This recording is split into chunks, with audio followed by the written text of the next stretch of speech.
Hi everyone. Group 13 पढ़ रहे थे हम लोग पी ब्लॉक एलिमेंट्स में, और लास्ट लेक्चर में हमने मेल्टिंग पॉइंट, बॉइलिंग पॉइंट को डील करा था डेंसिटी और एटॉमिक साइज के अलावे। आज का इस लेक्चर में हम लोग डील करने वाले हैं ग्रुप 13 एलिमेंट्स का आयोनाइजेशन एनर्जी के बारे में। आयोनाइजेशन एनर्जी के बारे में यह एक ऐसा टॉपिक है जिससे क्वेश्चन एग्जाम में आएगा ही आएगा। वेरी वेरी इंपॉर्टेंट, काफ़ी कुछ छुपा हुआ है इस टॉपिक में। तो कंपैरिजन हम लोग जब भी करते हैं तो कोई प्रीवियस ग्रुप से करते हैं। ग्रुप 13 आप लेते हो, बोरोन, एल्यूमिनियम, गैलियम, इंडियम और थैलियम। तो इसके पहले ग्रुप तो है 12, तो 12 से कंपैरिजन नहीं होगा, बता चुके थे, अलग है, डी ब्लॉक एलिमेंट है। तो कंपैरिजन इसका होना है ग्रुप 2 से, जहाँ है beryllium, magnesium, calcium, strontium, barium. उसके बाद नीचे एक और रेडियम है। अच्छा, first of all what we know about ionization energy. So ionization energy is the amount of energy which is required to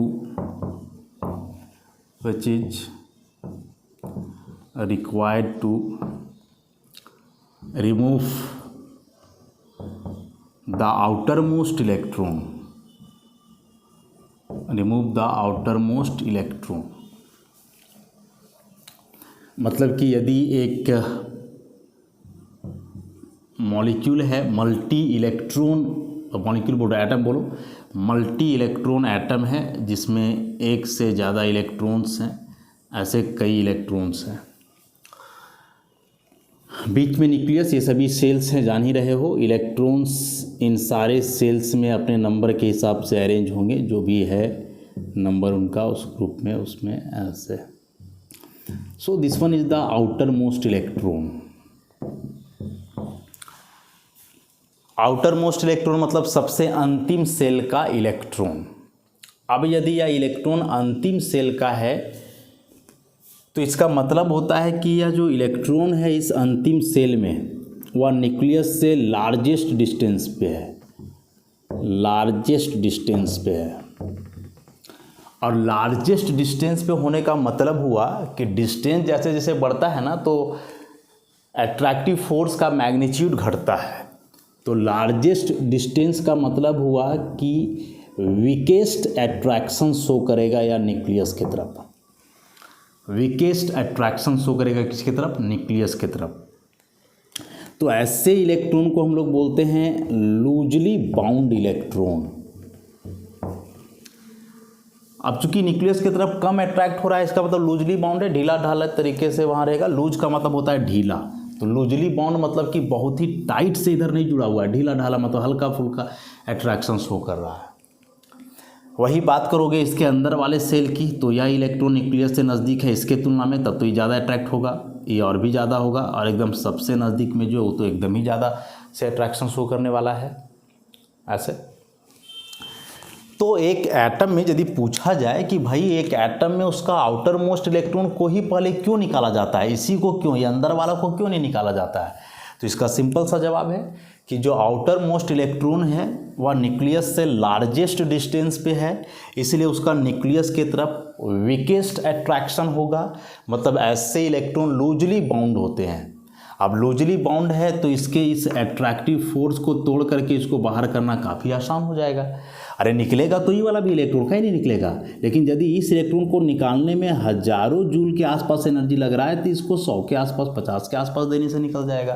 तो कम एनर्जी से जो काम बन जाए उसमें हम लोग ज़्यादा एनर्जी क्यों वेस्ट करें, समझ रहे हो। तो एक एटम में जो वैलेंस इलेक्ट्रॉन है, आउटर मोस्ट इलेक्ट्रॉन, उसी को निकालना फेवरेबल होता है, क्योंकि वैसे इलेक्ट्रॉन जो है वे न्यूक्लियस के तरफ लूजली बाउंड होते हैं, कम एनर्जी में ही वे आसानी से हट जाएंगे।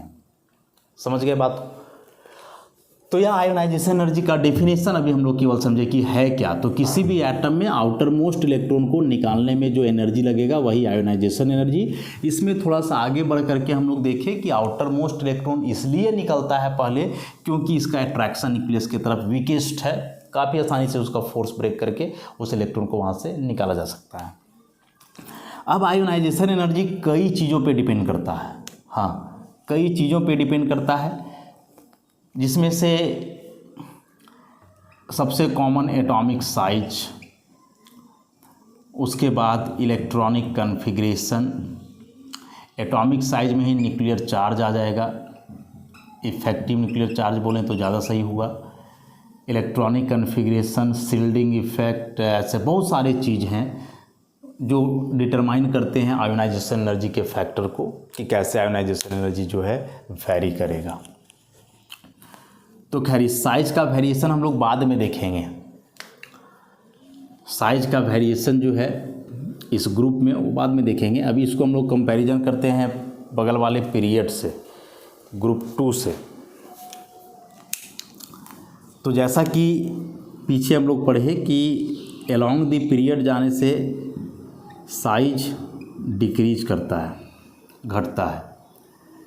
तो इसका मतलब कि बेरिलियम से छोटा है बोरोन, बेरिलियम यदि इतना बड़ा है तो बोरोन इससे छोटा है, मैग्नीशियम यदि इतना बड़ा है तो एल्यूमिनियम इससे छोटा है, ऐसा हम लोग पढ़ते हैं।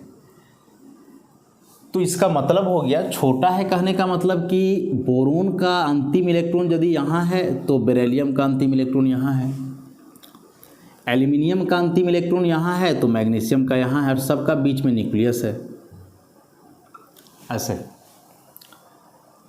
तो उस हिसाब से यदि आप देखोगे, तो बताओ ये दोनों में से कौन सा इलेक्ट्रॉन न्यूक्लियस की तरफ ज़्यादा अट्रैक्ट होगा? ऑब्वियसली जो न्यूक्लियस के नज़दीक होगा।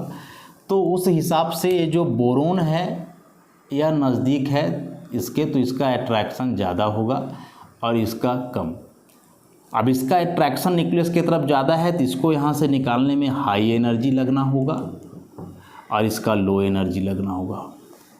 तो उस हिसाब से जो इसका आयोनाइजेशन एनर्जी है वो हाई होगा और इसका आयोनाइजेशन एनर्जी लो होगा। Same thing is observe in case of magnesium and aluminium. But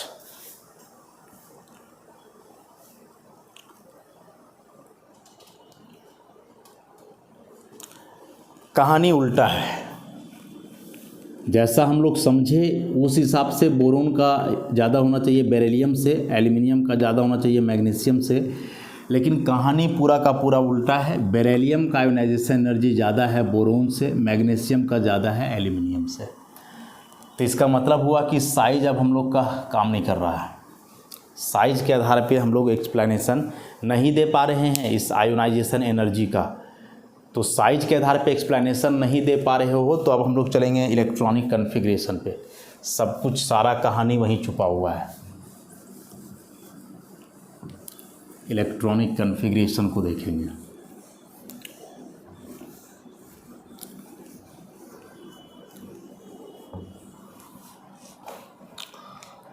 electronic configuration की बात यदि करते हैं हम लोग तो ग्रुप 2 का जो है वह है NS2, जबकि ग्रुप 13 का है NS2NP1। वैलेंस शेल में इसका 2 इलेक्ट्रॉन, मतलब यहाँ से यदि हम लोग मान लें कि M कोई ग्रुप 2 का एलिमेंट है तो कन्फिग्रेशन इसका ऐसे ही हो जाएगा NS2, और यहाँ ये कोई ग्रुप 13 का है तो इसका NS2NP1। वैलेंस शेल में 2 इलेक्ट्रॉन, यहाँ वैलेंस शेल में 3 इलेक्ट्रॉन, दोनों से एक एक इलेक्ट्रॉन हटाना है। तो जब आप यहाँ से इलेक्ट्रॉन हटाओगे तो यहाँ से इलेक्ट्रॉन जो हटेगा वो किससे हटेगा? S से हटेगा। और यहाँ इलेक्ट्रॉन हटाओगे, हालांकि 2 और 1 3, तीनों वैलेंस शेल ही है, लेकिन सब सेल अलग अलग है कि 3 वैलेंस इलेक्ट्रॉन में 2 इलेक्ट्रॉन S सब सेल का है और 1 इलेक्ट्रॉन P सब सेल का है। तो फर्स्ट ऑफ ऑल यहाँ P से निकलेगा क्योंकि S नज़दीक है P से, यहाँ न्यूक्लियस है और इसमें यदि कोई एक सेल है, इसमें S P D F सब है, तो फिर एस सबसे नज़दीक, उससे दूर पी, उससे दूर डी और सबसे दूर एफ। तो एस से दूर पी है और पी दूर है न्यूक्लियस से, इसका मतलब हुआ कि यह कम अट्रैक्ट होगा तो इलेक्ट्रॉन पहले पी से निकलेगा। समझ रहे हो बात को? तो कहने का मतलब हुआ कि ग्रुप 2 जो है उससे एक इलेक्ट्रॉन निकल रहा है एस से, यहाँ इलेक्ट्रॉन निकल रहा है पी से। सेल सेम है, सेल सेम है। यदि आप बेरिलियम लोगे तो इसका हो जाएगा 2s2 और यदि आप बोरोन लोगे तो इसका हो जाएगा 2s2 2p1। Cell is same, second यहाँ भी, सेकेंड यहाँ भी, लेकिन subshell is different. Subshell यहाँ s और यहाँ क्या p। s subshell is nearer to nucleus as comparison to p। That's why the electron of s is more tightly held towards the nucleus while the electron of p is less tightly held towards the nucleus due to larger distance। तो उस case में जब यहाँ p से electron निकालोगे जो कि दूर है इसके तुलना में, तो आसानी से हट जाएगा कम एनर्जी से ही। तो उस केस में इस बोरोन का आयोनाइजेशन एनर्जी कम होगा किससे? बेरिलियम से। बेरिलियम का यदि आप एक इलेक्ट्रॉन को निकालते हो और p+ बनाना चाहते हो, 2s1 बचेगा, अब एक इलेक्ट्रॉन निकल गया, तो यहाँ जो एनर्जी रिक्वायर्ड होता है वह होता है 899 किलो जूल पर मोल। ऐसा आउटर मोस्ट का पहला इलेक्ट्रॉन निकला है तो इसको हम लोग बोलेंगे आयोनाइजेशन एनर्जी 1। उसी प्रकार से बोरोन का जब यहाँ एक इलेक्ट्रॉन निकल रहा है B2+, 1+, ऐसे, तो यहाँ कन्फिग्रेशन बच रहा है 2s1, तो इसका आयोनाइजेशन एनर्जी 1801 के आसपास है, मतलब इसके तुलना में कम है, डाटा साफ बतला रहा है। तो क्वेश्चन ऐसे ही आता है कि boron has a smaller size than beryllium although it has greater ionization energy. मतलब ऐसे कि बोरोन का साइज छोटा है बेरिलियम से, तो इसका आयोनाइजेशन एनर्जी होना चाहिए ज़्यादा लेकिन है कम। क्यों? तो ऐसे इसका हम लोग जवाब लिखेंगे। समझा तो दिए ही कि the outer most electron in case of beryllium is remove from 2s orbital, while the outermost electron in case of boron is removed from 2p orbital. The 2s electron is more tightly held towards the nucleus as comparison to 2p electron. That is, the amount of energy required to remove a more tightly held electron is more as comparison to that electron which is less tightly held towards the nucleus. And due to this reason, boron has a smaller ionization energy as comparison to beryllium. यहाँ से समझना था। मैंने अभी तक हम लोग जो कहानी बताए थे उस सेल बताए थे ना, अब अंदर घुस के देखेंगे कि सेल में भी सब सेल, क्योंकि सेल तो सेम है, 2 यहाँ भी है 2 यहाँ भी है, सेल सेम है तो कहीं ना कहीं अट्रैक्शन पे बहुत ज़्यादा प्रभाव नहीं पड़ेगा। लेकिन सब सेल में आप जाओगे तो वहाँ से चीज़ें कुछ और ही नज़र आएंगी कि यहाँ से हटने वाला इलेक्ट्रॉन 2p से हट रहा है जबकि यहाँ से हटने वाला इलेक्ट्रॉन 2s से हट रहा है, s नज़दीक है इसलिए उसमें। अब इसके आगे मतलब हम लोग एक बार और हटाना चाहते हैं कि जो बचा हुआ इलेक्ट्रॉन है वो भी हट जाए, मतलब ये B2+ में कन्वर्ट हो जाए, एक इलेक्ट्रॉन और ख़त्म, 2s0। यहाँ भी वही करते हैं कि B पे 2+, तो यहाँ से एक आप हटाओगे तो 2s1 तो बच ही जाएगा ऐसे, और इस बारी जो एनर्जी लगेगा वह कहलाएगा आयोनाइजेशन एनर्जी 2, यहाँ भी हो जाएगा आयोनाइजेशन एनर्जी 2। तो अब ज़रा सोच करके बतलाओ, कि इस बार इलेक्ट्रॉन यहाँ भी 2s से हट रहा है, यहाँ भी 2s से हट रहा है, तो इस बार ज़्यादा एनर्जी किस में लगेगा, बेरिलियम वाला 2s इलेक्ट्रॉन को हटाने में या बोरोन वाला 2s इलेक्ट्रॉन को हटाने में? Which one requires more ionization energy? तो देखो अंतर एक ही चीज़ का है कि यहाँ 2s का एक इलेक्ट्रॉन है, वहाँ 2 है, तो उससे कोई फ़र्क पड़ने वाला है नहीं। ठीक है, फ़र्क पड़ने वाला है कि बेरिलियम का एटॉमिक नंबर 4 है, बोरोन का 5 है। ध्यान से समझोगे तो मतलब कि बेरिलियम का यदि यह न्यूक्लियस है, इसका फर्स्ट सेल और इसका सेकेंड सेल वाला ये वाला इलेक्ट्रॉन है, इसको निकाल रहे हैं। यहाँ भी वही बात है, बोरोन का ऐसे न्यूक्लियस है, 2 सेल है, इसमें 2 इलेक्ट्रॉन है, तो इसको यहाँ से निकाल रहे हैं। तो इलेक्ट्रॉन यहाँ भी निकल रहा है 2s से, वहाँ भी 2s से, मतलब ये इलेक्ट्रॉन जितना दूर है न्यूक्लियस से वही कहानी यहाँ भी है कि ये वाला इलेक्ट्रॉन भी न्यूक्लियस से उतना ही दूर होगा। लेकिन थोड़ा सा जो हम लोग को सोचना है कि भाई इसके न्यूक्लियस में 4 ही प्रोटॉन्स हैं, मतलब यहाँ से जो न्यूक्लियर चार्ज निकल रहा है वह 4 यूनिट है, जबकि यहाँ से जो न्यूक्लियर चार्ज निकलेगा वह 5 यूनिट होगा, क्योंकि उसके न्यूक्लियस में कितने प्रोटॉन्स है 5। तो यहाँ से न्यूक्लियर चार्ज ज़्यादा निकलेगा। अब चूँकि सेम सेल से और सेम सबसेल से भी सेकेंड सेल का एस से ही दोनों हट रहा है, तो उस केस में यहाँ प्रोटॉन ज़्यादा है न्यूक्लियस में, तो फिर यह इलेक्ट्रॉन न्यूक्लियस की तरफ ज़्यादा अट्रैक्ट होगा, मतलब इसके पास यहाँ ज़्यादा चार्ज पहुँचेगा, जबकि यहाँ उसके तुलना में कम पहुँचेगा, क्योंकि यहाँ इसके न्यूक्लियस में 4 ही प्रोटॉन्स हैं। तो एक इलेक्ट्रॉन हटाने के बाद चाहे वह ग्रुप 13 का एलिमेंट हो या ग्रुप 2 का एलिमेंट हो, अगला इलेक्ट्रॉन दोनों का अब 2s से हटेगा।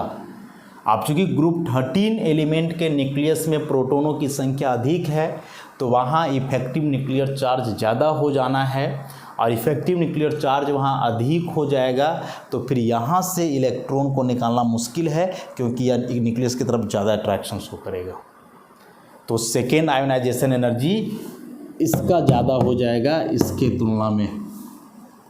डाटा जो कहता है इसका second ionization energy 1757 kilo joule है, जबकि यहाँ जो है 2400 के आसपास है, 2420 के आसपास। तो फर्स्ट आयोनाइजेशन एनर्जी ग्रुप 2 का ज़्यादा है 13 से, क्योंकि पहला इलेक्ट्रॉन जब हटेगा आउटर मोस्ट सेल से तो ग्रुप 2 का S से हटेगा, जबकि ग्रुप 13 का P से हटेगा। P वाला S से दूर है, कम अट्रैक्ट होगा न्यूक्लियस की तरफ, तो कम एनर्जी में ही हट जाएगा, इसमें ज़्यादा लग जाएगा। लेकिन एकक इलेक्ट्रॉन हटाने के बाद जब सेकेंड लास्ट इलेक्ट्रॉन को हटाया जाता है तो दोनों केस में S से ही निकलेगा, तो उस केस में जो इलेक्ट्रॉन ज़्यादा न्यूक्लियर चार्ज एक्सपीरियंस करेगा उसका आयोनाइजेशन एनर्जी ज़्यादा। और वो बात तो हम यहाँ समझा ही दिए कि एक इलेक्ट्रॉन हटने के बाद कहानी लगभग एक जैसा हो जाता है कि अब इलेक्ट्रॉन दोनों केस में 2s से हटना होता है। लेकिन यहाँ जो ग्रुप 13 के एलिमेंट्स हैं उनमें प्रोटोनों की संख्या अधिक होने से इफेक्टिव न्यूक्लियर चार्ज ज़्यादा, मैंने लास्ट वाले इलेक्ट्रॉन के पास अब ज़्यादा चार्ज पहुँचेगा, तो वहाँ से फिर ज़्यादा एनर्जी लगेगा। तो इम्पॉर्टेंट कंसेप्ट था ना, ऐसे आएगा कि the first ionization energy of group 13 elements is lower than that of group 2 while the second ionization energy is higher, explain.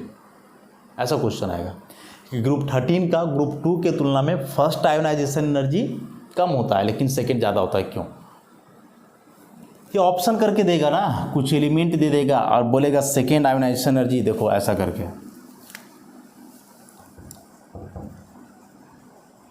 Which one has highest ionization energy 2? Option होगा, option होगा जैसे magnesium होगा, aluminium होगा, silicon होगा, और D number में phosphorus को दे देते हैं। कि इन 4 एलिमेंट्स में से किस एलिमेंट का सेकेंड आयोनाइजेशन एनर्जी सबसे ज़्यादा होगा? ज़रा सोच के बतलाओ किसका सबसे ज़्यादा होगा। क्या कि भाई ऐसे ही रीजनिंग क्वेश्चन पूछे जाते हैं इनऑर्गेनिक से, S block, P block, D block, जो भी पढ़ोगे आप, तो सबका कन्फिग्रेशन पे डायरेक्ट चलो। इसका लास्ट में 3s2, इसका 3s2 3p1, इसका 3s2 3p2, इसका 3s2 3p3। सबसे एकक इलेक्ट्रॉन निकालना है, तो जब एकक इलेक्ट्रॉन निकलेगा तो यहाँ अब बचेगा 3s1, यहाँ से निकल जाएगा तो यहाँ बचेगा 3s2। एक इलेक्ट्रॉन निकलने के बाद का ही कहानी है, ऐसा एक इलेक्ट्रॉन निकल रहा है सब में ऐसे। इसका एक इलेक्ट्रॉन निकलेगा तो यहाँ बचेगा 3s2 3p1, और उसी प्रकार से इससे एक इलेक्ट्रॉन निकल जाएगा तो बचेगा 3s2 3p2। एकक इलेक्ट्रॉन निकलने के बाद का वो कहानी है। अब अगेन एक इलेक्ट्रॉन और निकालना है, तो जब अगेन एक इलेक्ट्रॉन और निकालना है तो अब इलेक्ट्रॉन हटेगा यहाँ s से, यहाँ भी हटेगा S से, लेकिन भाई इसमें तो P है तो यहाँ हटेगा P से और यहाँ भी हटेगा P से। तो P से इलेक्ट्रॉन हटे तो कम एनर्जी लगेगा, वो अभी हम लोग देखें। P से इलेक्ट्रॉन हटे तो एनर्जी कम लगेगा क्योंकि P दूर है S से। तो इन दोनों का तो होने से रहा। यहाँ कंपैरिजन करना है मैग्नीशियम और एल्यूमिनियम में कि यहाँ भी 3s से हट रहा है, यहाँ भी 3s से हट रहा है। तो जब ऐसे सेम सेल और सेम सबसेल से इलेक्ट्रॉन हटे तो उस केस में जिसका एटॉमिक नंबर ज़्यादा होगा उसी का आयोनाइजेशन एनर्जी अधिक होगा। तो मैग्नीशियम से ज़्यादा आयोनाइजेशन एनर्जी हो जाएगा एल्यूमिनियम का कौन सा, second ionization energy. So this one is the correct answer. वही यदि रहता first ionization energy, first ionization energy रहता तो कहानी कुछ और ही हो जाता। अभी हम लोग सेकेंड की बात करे थे, इसमें फर्स्ट रहता तो आंसर क्या हो जाता बताओ। फर्स्ट रहता तो ऑब्वियसली मैग्नीशियम हो जाता, 3s से हट रहा है। और उसके बाद किसका होता, उसके बाद किसका होता, फर्स्ट आयोनाइजेशन एनर्जी का वेरिएशन में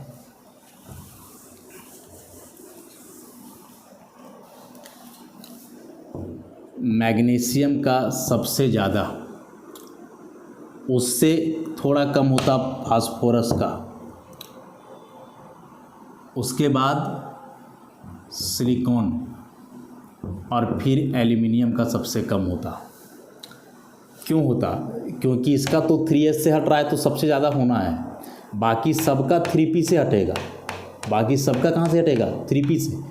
तो उस केस में इसी का ज़्यादा क्यों होगा, क्योंकि यहाँ 3p एक तो हाफ फिल्ड है, स्टेबल कन्फिग्रेशन है, और दूसरा इसका प्रोटॉन का संख्या ज़्यादा है, 15 एटॉमिक नंबर है, न्यूक्लियर चार्ज अधिक हो जाएगा इस केस में। उसके बाद सिलिकॉन का होगा क्योंकि इससे थोड़ा कम न्यूक्लियर चार्ज इसमें, और इसका तो एटॉमिक नंबर 13 है तो सबसे कम रहेगा। तो ये तीनों में सबसे कम इसी का। ये कहानी था फर्स्ट आयोनाइजेशन एनर्जी का, आयोनाइजेशन एनर्जी 1 का कहानी था। लेकिन जब बात करेंगे आयोनाइजेशन एनर्जी 2 की, तो 2 में फिर ऐसा हो जाएगा एल्यूमिनियम का सबसे ज़्यादा, उसके बाद होगा मैग्नीशियम, उसके बाद कौन होगा, मैग्नीशियम, तब होगा फास्फोरस और तब होगा सिलिकॉन। तो अब कहानी ऐसा रहेगा आयोनाइजेशन एनर्जी सेकेंड का। समझ रहे हो ना, बस वैसे कन्फिग्रेशन लिख करके चलना है। बहुत ही कंसेप्ट वाले चीज़ होते हैं ये आयोनाइजेशन एनर्जी वगैरह, और ऐसे ऐसे रीजनिंग क्वेश्चन पूछेंगे कि एग्ज़ाम में फिर कुछ दिमाग नहीं काम करेगा कि कैसे इसको करें। तो यहाँ इन कंसेप्ट को लगाना था, इस्तेमाल करना था। तो यह फर्स्ट और सेकेंड आयोनाइजेशन एनर्जी कंपेयर किया हमने।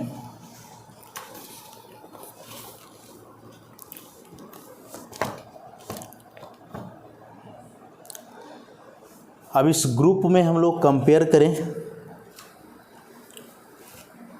पीरियड वाइज तो कंपैरिजन देख लिए, 2 इम्पॉर्टेंट क्वेश्चन भी हम लोग कर लिए।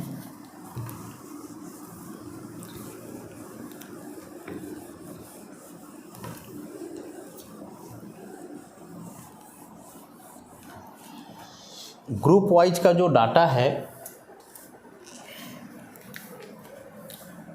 ये boron, aluminium, gallium, indium, thallium, atomic radius सबका देखे थे हम लोग। साइज 85, 143, 135, 167, 170। तो उस हिसाब से जो आयोनाइजेशन एनर्जी 1 सबका दिया हुआ है किलोजूल पर मोल में, किलोजूल पर मोल में, वह है 801, 577, 579, 558 एंड 589। यहाँ भी फिर वही सारा कहानी चलेगा। शुरू में भी हम लोग देखें कि आयोनाइजेशन एनर्जी इन्वर्सली प्रोपोर्शनल है साइज का। तो साइज ज़्यादा है तो आयोनाइजेशन एनर्जी कम, क्योंकि साइज ज़्यादा होने का मतलब कि उसका आउटर मोस्ट इलेक्ट्रॉन न्यूक्लियस से दूर है, तो उसको वहाँ से निकालने में कम एनर्जी लगेगा, तो आयोनाइजेशन एनर्जी कम होना चाहिए। तो बोरोन से बड़ा एल्यूमिनियम है, तो बोरोन से कम इसका है, एकदम ठीक है। लेकिन यहाँ साइज में हम लोग देख रहे हैं कि एल्यूमिनियम से बड़ा होना चाहिए, गैलियम लेकिन छोटा हो गया, इसलिए आयोनाइजेशन एनर्जी थोड़ा सा बढ़ गया। साइज क्यों छोटा हुआ इसको एक्सप्लेन कर चुके थे हम लोग। लेकिन इसके बाद क्या, ठीक है, इसके बाद हम लोग गैलियम से इंडियम में गए तो फिर साइज बढ़ गया, तो आयोनाइजेशन एनर्जी घट गया। यहाँ के अनुसार। लेकिन जब इंडियम से थैलियम हम लोग गए तो साइज बढ़ा, तो आयोनाइजेशन एनर्जी तो घटना चाहिए, लेकिन और बढ़ गया। यहाँ तो फिर काम ही नहीं किया। समझ रहे हो बात को? साइज के अनुसार जो वेरिएशन है उस हिसाब से बोरोन से बड़ा एल्यूमिनियम है तो बोरोन से कम होगा एल्यूमिनियम का आयोनाइजेशन एनर्जी। एल्यूमिनियम से छोटा गैलियम है तो गैलियम का थोड़ा सा ज़्यादा होगा, तो है। अब गैलियम से बड़ा इंडियम है तो इससे इसका कम होगा, वो भी है। लेकिन इंडियम से बड़ा थैलियम है तो कम होना चाहिए ना आयोनाइजेशन एनर्जी, साइज ज़्यादा है तो फिर इसका तो ज़्यादा हो गया। क्यों? तो कहानी फिर वही है कि थैलियम में क्या है और इंडियम में क्या है। इंडियम का एटॉमिक नंबर कितना था? 49 और थैलियम का 81।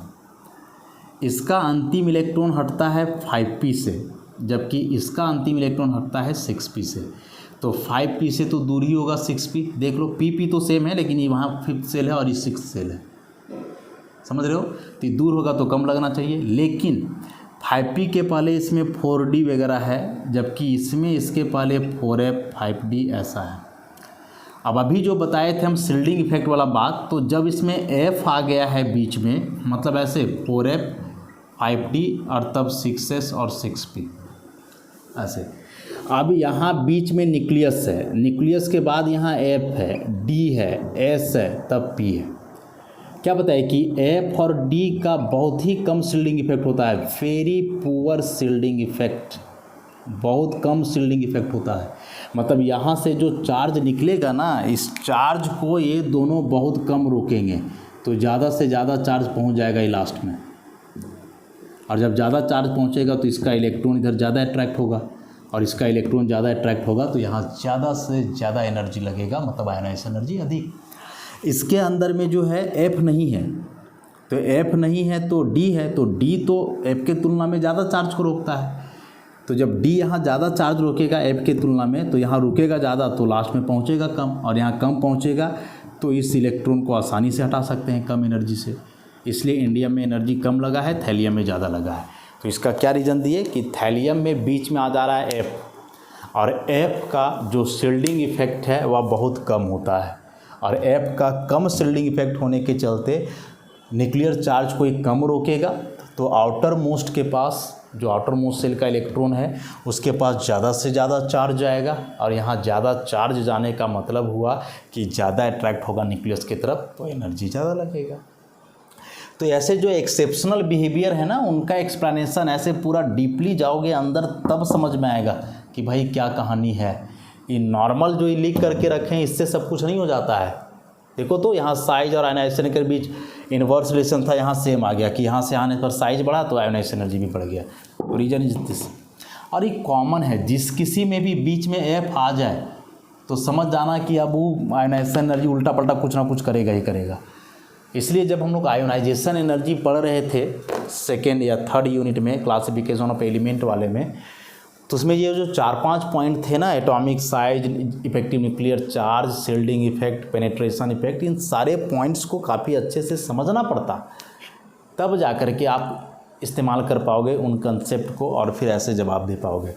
तो नॉर्मली ऐसे पूछ देगा डायरेक्ट कि भाई बताओ, ऐसे एल्यूमिनियम, गैलियम, इंडियम और थैलियम के चारों में हाईएस्ट फर्स्ट आयोनाइजेशन एनर्जी किसका, तो लगेगा कि भाई एल्यूमिनियम तो सबसे ऊपर है, तो सबसे ज़्यादा इसी का होगा क्योंकि साइज सबसे छोटा होगा। नहीं, कहानी तो उल्टा है, सबसे ज़्यादा थैलियम का है। रीजन देख रहे हो। तो इस आयोनाइजेशन एनर्जी के लेक्चर में काफ़ी कुछ हमने सीखा। ऐसे ग्रुप 14 पढ़ेंगे तो यही सारी बातें आने वाली है वहाँ। इसके अलावे जो कुछ और जनरल ट्रेंड्स बचे हैं उसको नेक्स्ट लेक्चर में हम लोग करेंगे। तो आज के लिए इतना ही, धन्यवाद।